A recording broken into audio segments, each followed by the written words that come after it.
surgió una situación con respecto al incumplimiento o no de parte del Estado en cuanto a asignar el monto que corresponde por ley, entre comillas, al sector de educación, que en principio creo que debería ser de 7%. Y la tesis que queremos esgrimir en unos 10 o 12 minutos que tenemos para eso. Es más allá de que si se cumplió o se incumplió y si se incumplió por razones de interpretación en la presentación del anteproyecto de ley, queremos discutir un poco la conveniencia, digamos, el sentido técnico que tiene eso o no. Y la tesis, como lo digo, es demostrar que no tiene sentido técnico y que refleja más un rejuego de poder y de conquistas que de soluciones técnicas a un problema complejo como lo es la educación. Tú sabes que especialmente ese tema me trae tremendamente porque vamos a... Y bueno, ya estamos con Mirador Económico, con su presentador y productor, don Horacio Estriví, economista. ¿Cómo está, mi estimado Horacio? Bienvenido, buen día. Muy buenos días, Guillermo, ¿me escuchas? Perfecto, como si estuviera aquí al lado.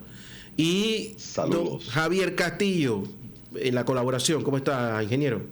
A mí no se me olvida que un día me dijiste que era una especie de Robin, ¿oíste? Eso no se me ha olvidado todavía. Saludos, Guillermo, buenos días. El rencor, hombre. Abandone eso. Saludos, Horacio, ¿cómo estás? Saludos, Javier, ¿cómo estás? Horacio, tenemos material para hoy. ¿Qué tenemos en el plano nacional e internacional? Sí, mira, hoy tenemos dos temas, como siempre a nivel internacional. Queremos conversar sobre una noticia importante en el ámbito de la economía, como lo es el premio Nobel que se le acaba de otorgar a Daron Acemoglu, que es profesor de MIT, de Massachusetts Institute of Technology, en Boston, Massachusetts, y a quien le fue otorgado recientemente el prestigioso premio Nobel, junto con otros coautores que escribieron el libro ¿Por qué algunas naciones fracasan? Los orígenes del poder, de la prosperidad y la pobreza. Why Nations Fail, The Origins of Power, Prosperity and Poverty, que se publicó originalmente en 2012 y que, como te dije, fue escrito con el profesor Johnson, que también pertenece a la Universidad de MIT. Mira, y el profesor Robinson de la Universidad de Chicago. Son una obra generada por tres autores. Luego entonces vamos a entrar un poco a Panamá. Hoy no vamos a hablar sobre un elemento noticioso per se, pero sí que se origina de una noticia que tiene que ver con la conveniencia o inconveniencia, yo me inclino más a lo segundo que a lo primero, de asignar presupuestos fijos a ciertos sectores. Y traigo el tema a colación por cuanto que esta semana o la semana pasada eh, surgió una situación con respecto al incumplimiento o no de parte del Estado en cuanto a asignar el monto que corresponde por ley, entre comillas, al sector de educación, que en principio creo que debería ser de 7%. Y la tesis que queremos esgrimir en unos 10 o 12 minutos que tenemos para eso. Es más allá de que si se cumplió o se incumplió y si se incumplió por razones de interpretación en la presentación del anteproyecto de ley, queremos discutir un poco la conveniencia, digamos, el sentido técnico que tiene eso o no. Y la tesis, como lo digo, es demostrar que no tiene sentido técnico y que refleja más un rejuego de poder y de conquistas que de soluciones técnicas a un problema complejo como lo es la educación. Tú sabes que especialmente ese segundo tema me atrae tremendamente porque vamos a poner bajo la lupa y en un cuestionamiento la forma tradicional que hemos tenido desde el principio de la República de construir nuestros presupuestos, y probablemente vamos a traer a la luz el hecho de que esa forma es parte del problema que tenemos en la forma de administrar nuestro país, ¿no? Esa forma de armar nuestros presupuestos, ¿no? Coincido contigo, y de eso se trata, no solamente la discusión del problema que atañe la asignación de presupuestos fijos anclados con respecto de un porcentaje del PIB, sino además también algunas rigideces que han caracterizado el sistema de formulación presupuestaria en nuestro país. Veamos. Pero bueno, mira, en el primero de los casos, estos tres autores, inminentes profesores de universidades de Ivy League, como se denominan, realmente plantean una tesis relativamente sencilla, ¿no? En esencia muy sencilla, y es que ante la pregunta de por qué algunas naciones se vuelven ricas y otras no, porque algunas sociedades son desarrolladas y otras no, más allá de la diversidad de teorías que han tratado de explicar esta realidad, y que algunas se lo atribuyen a factores de tipo cultural, otros a factores de tipo geográfico, otros de tipo histórico, que tienen que ver con la colonia o no. Eh, la presencia de que si los países están en el área del trópico o no, etcétera, o que si están en un área nórdica. La tesis básicamente plantea que más allá de la influencia que pudiera tener indirecta todos estos factores, la cultura, la geografía, la raza que caracteriza un país en un momento dado, su etnia o su religión, eh, lo fundamental es Hasta eso si ha sido ese parte del país... análisis, ¿verdad? El tema de la religión. ¿Cómo no? Claro, recuérdate que Max Weber planteó que las religiones protestantes por naturaleza tienen mayor proclividad al desarrollo de prosperidad, sobre todo porque los protestantes, a diferencia del cristianismo, no cuestionan no cuestionan el hecho de que la riqueza sea buena. Recuerda que la Iglesia Católica plantea de alguna forma así que eso es malo ser tan ambicioso y los ricos no deberían ser tan ricos porque perjudican a los pobres. Todo esto de alguna forma se trasluce en esa amalgama, en esa mezcla sincrética de nuestra herencia cultural, de la colonia española, etcétera. Pero más allá de eso, el planteamiento que hace Darrow y sus compañeros de trabajo en el 2012, en esa obra insigne, es decir, mira, más allá de que eso pueda tener influencias o no, la pregunta hoy por hoy es, ¿tienen esos países una institucionalidad sólida o no? ¿Y qué tipo de institucionalidad tienen? Entendiendo por institucionalidad, digamos, la interacción de las normas, de las culturas, de las definiciones que hace esas instituciones con respecto a planteamientos del desarrollo. Y voy a ser más específico. Él dice, mira, hay básicamente dos modelos, a grandes rasgos, de instituciones y por consiguiente de países, de sociedades. Una en donde las instituciones son de carácter incluyentes y otras donde son excluyentes o extractivas, por así decirlo. ¿Qué caracteriza las últimas, las extractivas, las excluyentes? Bueno, se parecen mucho a las instituciones de nuestros países. ¿En qué sentido?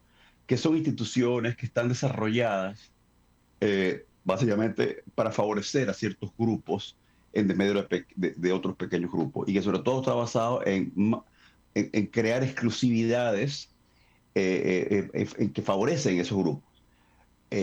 Y eso es lo que él domina, por naturaleza, una sociedad extractiva, por ejemplo, una sociedad como las sociedades petroleras, en donde claramente, o minera, en donde el funcionamiento de la economía es totalmente es desequilibrado y funciona para favorecer a esos sectores en particular, ¿no? Y se pierde de vista la importancia de otros sectores y de otras normas que pueden ayudar a crear como un aliciente que se incorporen más personas a ese proceso productivo.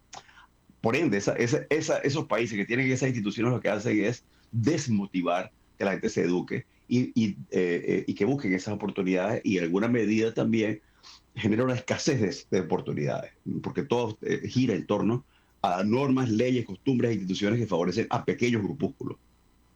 En contraposición, las instituciones incluyentes o inclusivas que caracterizan a los países desarrollados se caracterizan más por el hecho de que crean precisamente esos incentivos para que haya una participación amplia de la población en general. Más allá de que en esos países alguien de la izquierda va a alegar, pero es que en esos países prevalecen también diferencias de tipo socioeconómica. Claro que sí, pero son menores. Uno, dos, en general la economía es más productiva y por ende los ingresos per cápita son más altos. Eso ocurre en gran medida, de acuerdo a esa tesis, como consecuencia precisamente de que las normas, los incentivos, la educación, está basado en principios precisamente que buscan incorporar a la gente a través de tecnología, a través de educación, a través del Estado de Derecho, a través del aseguramiento, por ejemplo, de la propiedad privada y de los derechos de propiedad privada. Lo interesante de esto es que este señor está poniendo el dedo en la llaga al problema de la miopía de algunos esquemas que hemos implementado, ¿no? En donde estamos dispuestos a tomar el dinero, a tomar la ganancia de una transacción en vez de proteger al sistema completo, a la institución, ¿verdad? Es correcto, es correcto. Y creo que de allí parte un poquito una crítica que yo siempre he sostenido en este espacio radial, en el sentido de que yo considero que es un grave error una política económica que se fundamenta en tratar de adivinar, de anticipar cuáles sectores sí y cuáles sectores no. Es decir, a este sí le voy a dar incentivos, pero a este no. Aquí sí voy a proteger al inversionista, pero a este no tanto. y aquí voy a asignarle recursos presupuestarios fijos y a este no. ¿Okay? ¿Por qué? Porque primero, y de eso vamos a discutir en la segunda parte del programa, porque y sobre todo en un ámbito como el actual, en donde la innovación tecnológica genera transformaciones tan apresuradas, agigantadas de procesos productivos, etcétera, se requiere una economía con la suficiente flexibilidad que sea capaz de adaptarse a los vertiginosos cambios de la economía mundial, ¿no? Entonces, de ahí el error de agarrar, decir yo voy a defender el agro, no, mentira, yo voy a defender la construcción, no, mentira, quítale la... Porque eso ocurre, primero le imprimes una serie, primero es injusto, porque no estás cumpliendo el mandamiento constitucional de que todos somos iguales ante la ley, eso incluye los actores económicos, y dos, de alguna forma estás imprimiéndole rigideces a la economía que desmotivan, la desarticulan y le impiden que en un momento dado los sectores y los sectores productivos y las actividades puedan rápidamente evolucionar y adaptarse a los procesos cambiantes, ¿no? Entonces eso es lo que ocurre cuando tienes incentivos que son sectoriales y no incentivos que son transversales, que favorecen a todos. Si vas a ofrecer un incentivo de impuestos que sea para todos, si vas a meter innovación y tecnología que sea para todos los sectores, si vas a pasar una ley laboral que sea igual para todos los sectores. Eso O es al parte del menos asunto. que filosóficamente tenga como norte el desarrollo del país, no la protección de un sector, ¿verdad? Es correcto, y a veces pareciera que nuestras políticas económicas, y casi que ya estamos evolucionando paulatinamente hacia segundos puntos, en ocasiones pareciera que la formulación de políticas en nuestros países, de políticas públicas y políticas económicas, favorecen más a eso, digamos, al propósito de estimular a algunos sectores más que a otros, o al propósito de proteger a algunos sectores más que a otros. Y como te digo, lamentablemente eso ocurre siempre de forma injusta, porque tú, de alguna forma, la protección que tú le ofreces a un sector se convierte en la desprotección de otro sector. Déjame poner un ejemplo sencillo, y ojalá que con esto no me salten la gente mis buenos amigos del sector agropecuario. Tú puedes proteger el agro, pero de alguna forma desfavoreces el turismo. ¿Por qué? Bueno, porque estás obligando al turismo a que preste un servicio externo a comprar insumos que no sean necesariamente son los más competitivos. No estoy generalizando. Panamá tiene buenos productos agropecuarios, otros no lo son tanto. Te pongo otro ejemplo hipotético. Tú proteges a las empresas que generan electricidad y eso impone un alto costo en la electricidad. Bueno, eso se traduce en que el resto de las industrias pierden competitividad internacional. ¿Por qué? Porque tienen que comprar un insumo caro y eso les resta competitividad. Es la teoría de la competitividad llevado a una visión relativamente simple. Por ende, la protección que tú le ofreces a un sector casi siempre se traduce en la desprotección que le ofreces a otro sector. Como tú le ofreces exoneración a un sector y a otros no, en alguna medida tú le estás diciendo al otro sector, si tú vas a tener que poner los impuestos que no pone este otro. Caramba, caramba. Eso es como, acabas de poner en la mesa una discusión un poco dura para el país entero, ¿no? Bueno, los planteamientos que hemos hecho en este programa nunca se han caracterizado por ser triviales ni ligeros, ¿no? Así es, así es, así es. Caramba. Y yo creo que Entonces, en la segunda mitad del programa no va a ser más fácil, ¿verdad? no, me temo que no, porque va a responder mucho a los primeros y va en esa misma línea. En resumidas cuentas, el planteamiento que hace Daron Acemoglu resalta, digamos, la importancia de desarrollar la institucionalidad, entendiendo por institucionalidad normas, prácticas, culturas y una estructura económica por consiguiente que favorece, estimula la competencia y la inclusión, creando oportunidades e igualdad para todos. Así que en alguna medida el oyente podrá advertir naturalmente que el trasfondo subyacente de toda esta teoría entraña también una democracia, ¿no? Y de allí un poco, y aquí termino, lo que constituye una obra de 500 páginas y aborda mucho más temas, digamos, la poca efectividad que puedan tener a largo plazo los autoritarismos. Y él plantea básicamente, o ellos plantean que los gobiernos tiránicos, autoritarios, en un momento dado pueden estimular el desarrollo de un sector o de otro, pueden estimular el crecimiento de una economía, pero a la larga terminan siendo, teniendo una economía distorsionada, una economía desequilibrada. Caso en cuestión, por ejemplo, Rusia. Rusia tiene una economía grande, pero es una economía que no tiene digamos, no es lo suficientemente robusta ni constituye una potencia económica hoy por hoy. Igual ocurre con muchos países de tendencia de izquierda, ¿no? Hay que agregar una excepción que Daron y sus compañeros no han podido del todo descifrar, que es la economía china. Y eso lo dejo como un cuestionamiento objetivo y académico. La teoría de ellos funciona muy bien hasta que se topa con la economía china. Aunque ahora en la práctica también estamos advirtiendo que la economía china está también enfrentando serios desequilibrios y trastornos, ¿no? en materia económica. Tú, en estos 10 minutos que nos quedan, ¿quieres hablar un poquito de la otra idea?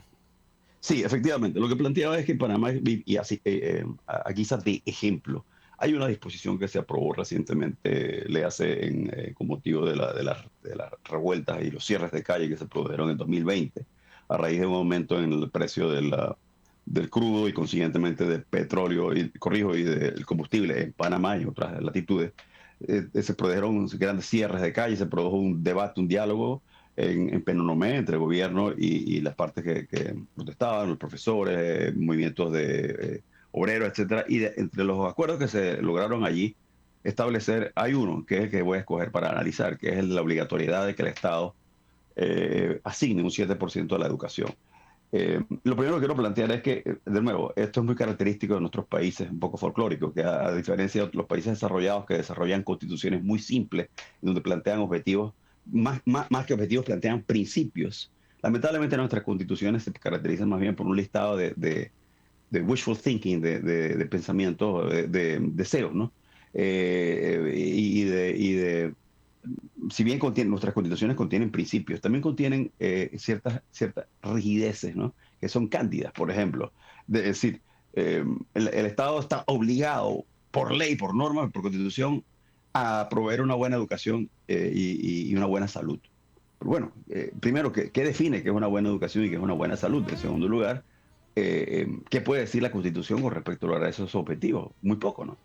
Yo creo que de ahí parte, digamos, un poco la errónea concepción de nuestras culturas de que podemos lograr cosas a través de normas. Las normas deberían en principio crear las reglas del juego dentro del cual se desarrolla, se desenvuelve la dinámica económica y social y política de un país. Y eso es lo que propende hacia el logro de un objetivo. El respeto a esos principios, pero tratar a priori establecer objetivos sociales a través de la Constitución constituye, a mi juicio, un dislate, ¿no? Perdona que sea tan franco hoy día. Entonces, ¿a qué voy? Eso deriva en conceptos como estos. Si tienes que asignarle 7% de la educación, y vamos a citar cuáles son las desventajas de eso. En primer lugar, crea la duda sobre si se trata de realmente una defensa de la educación o una defensa de un sector. Eso es lo primero, ¿no? Y de una conquista, más bien, una especie de bandera icónica, decir, yo lo logré, ahí está. Pero es que eso no contribuye a la educación. No importa, yo logré ese 7%. Eso es lo que a mí me interesa. Ese por así decirlo, mi gran bandera, ¿no? En segundo lugar, es inconveniente porque genera rigideces que son absolutamente innecesarias. ¿Por qué? Porque la asignación del presupuesto debe obedecer a las necesidades evolutivas de un sector y a las necesidades que también son evolutivas, ¿no?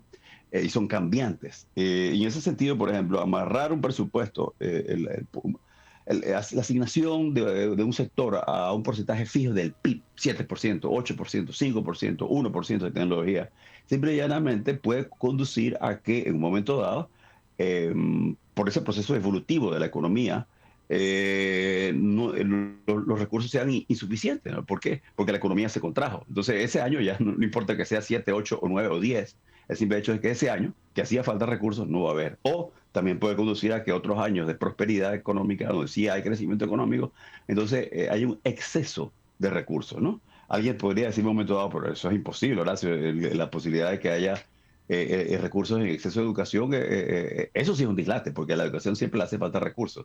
Lo cual yo respondería que hay que ponerle contexto, porque así como a la educación le hace falta dinero, también le hace falta la salud, también le hace falta la tecnología, también le hace falta la infraestructura. Entonces, crear esas rigideces le resta esa capacidad de gerencia pública al Estado. Adelante. ¿Cómo podemos proteger a un presupuesto para que no sea víctima de los vaivenes políticos? ¿Cuál sería una idea a priori? Es decir, yo creo que primero hace falta una transformación completa de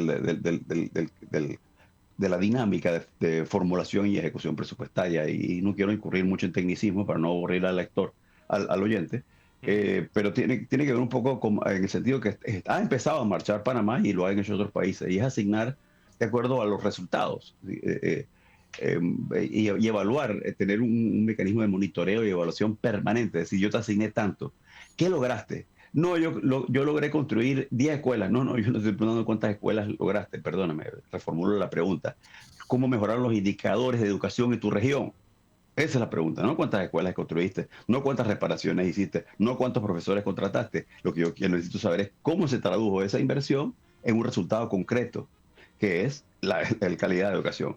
¿Cómo contribuyó eso a que los estudiantes pasen los exámenes internacionales? ¿Cómo contribuyó eso a que los estudiantes no se quedaran este año? Eso es lo que yo necesito saber. ¿Ves la diferencia en conceptos? Entonces, lamentablemente, los criterios que hemos tenido, por ejemplo, otro criterio a la hora de formular presupuesto, es típico, es decir, yo te asigné 200.000 el año pasado, 100 millones. ¿Cuántos ejecutaste? Bueno, ejecuté 50 millones. Bueno, este año te quito 50 y te dejo lo mismo el año pasado. ¿Por qué? Bueno, porque ese es el criterio de ejecución. Yo te asigno sobre la capacidad que tú tienes de ejecución, sin miramientos de que de repente el presupuesto debió designarse de una forma que te pueda ayudar a consolidar la capacidad que tú tienes para ejecutar en el futuro. Ahí el cuello de botella, por eso no puede ejecutar, porque no es un tema nada más, y vuelvo al tema de la educación y de las asignaciones de recursos aplicables a educación y a todos los sectores en general. Javier, no se trata solamente de un tema de cuánto asignas, es de el cómo lo asignas, ¿no? Eso es fundamental, porque tú puedes asignar grandes recursos a un sector, pero si esos recursos no se invierten de manera óptima en un desarrollo equilibrado de infraestructura, de educación, de mejoramiento productivo, de tecnología, etcétera, una combinación articulada de los insumos, y esto es básico de cualquier sistema gerencial, público o privado. En ese sentido, la asignación de recursos va a generar resultados pobres, indistintamente al monto. Tú sabes que lo que más me preocupa de todo lo que tú estás hablando es que nosotros seguimos operando con una idea del siglo XIX en medio de una economía y un mundo de siglo XXI que tiene inteligencia artificial, que tiene redes, que tiene inmediatez, y eso nos está provocando problemas graves en el desarrollo del país como tal. ¿Cómo no? Y eso sí es parte de nuestra cultura, y que nosotros partimos de una cultura dogmática que se fundamenta más en consignas que otras cosas. No al sistema de solidaridad, sí al sistema de solidaridad o no al sistema de solidaridad, pero los argumentos tienden a brillar por su ausencia, ¿no? Y lo pongo a forma de ejemplo, ¿no? Guillermo, no sé si tienes algún comentario que quisieras aportar. No, que estaba pensando que no solamente inteligencia artificial y esas cosas, es también robótica. Y eventualmente algún gobierno llegará a la conclusión que la robótica debe suplantar al ser humano, primero en lugares apartados y luego en lugares donde no hay buena evaluación. ¿Me entiendes? Eso viene. Por citar un ejemplo. No, eso va a venir. Y a eso me refiero a la importancia de una economía dinámica, en donde más que resistir el cambio, lo aceptemos y saquemos provecho de él. ¿A qué me refiero? Como lo decía Guillermo, es un hecho ya, un fait accompli, que la innovación y la tecnología va tarde o temprano a transformar nuestro sistema productivo. ¿Qué estamos haciendo hoy por hoy para desarrollar una sociedad que esté preparada no para resistir eso, sino para adaptarnos a esa realidad y sacarle provecho? Por ejemplo, por vía de una preparación educativa que nos enseña a nosotros a cómo programar esas máquinas, que nos enseña a nosotros cómo acoplarlas al sistema productivo, a sacarle provecho, en otras palabras, ¿no? Y la visión de que no, las máquinas y la tecnología va a desplazar a la mano de obra local, sí la va a desplazar si no nos preparamos. Pero si nos preparamos, podemos lograr que esa tecnología se convierta en un complemento del desarrollo y, por supuesto, del mejoramiento socioeconómico. Caramba. Ahí queda, Guillermo, te lo dejo. Caballeros, excelente todo. Les mando un gran abrazo. Horacio Estriví, economista. Muchísimas gracias. Creo que ha quedado bastante claro todo, ¿no? Todo ahí, hoy. Sí. Dentro de lo que se puede, porque yo he quedado un poquito aterrorizado porque me parece que bueno, pero en eso estamos. Lo que más me preocupa es que no estamos en el camino siquiera, o sea, filosóficamente la forma que estamos operando no nos lleva, ¿no?, en esa dirección, pero bueno, vamos a ver, ¿no? Tenemos dos opciones: o hablamos de los problemas maritales de algún tipiquero, hablamos de cosas que van a repercutir en el futuro de todo el país. Yo cojo lo segundo. Ustedes me dicen, ¿no? Bueno. Listo. Nos vamos. Horacio Estriví, economista. Muchísimas gracias. Saludos. Te mando un gran abrazo. Feliz viernes a todos. Javier Castillo, muchísimas gracias. Nos hablamos en la semana. Hasta luego. Vamos a la pausa. Este era Mirador Económico en la mañana en Compo Radio Ancon.